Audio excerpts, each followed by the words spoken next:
This is the VOA Special English Education Report. What American students are expected to learn has long been different from state to state. We talked last time about the tradition of local control of schools.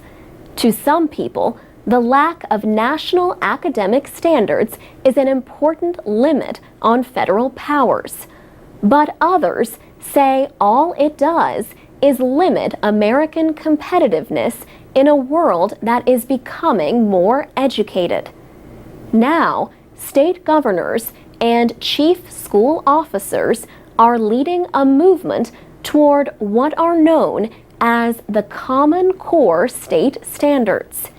These list content in math and English language arts that students are expected to learn each year from kindergarten to high school.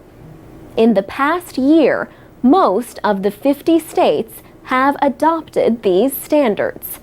That speed is partly explained by President Obama's Race to the Top competition. Accepting the standards helped states that competed last year for federal money for school reform efforts. Patrick Murray has been an elected member of the school governing board in Bradford, Maine for 4 years. The public school system is small, just 1,200 students from 5 towns. In April, Maine became the 42nd state to approve the Common Core standards.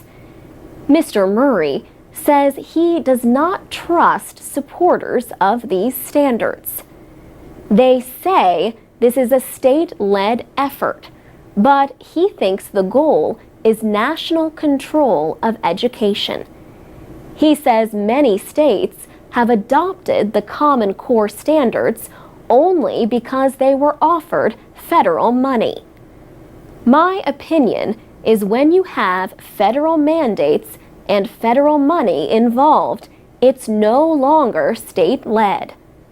Mr. Murray says national academic standards would violate the United States Constitution.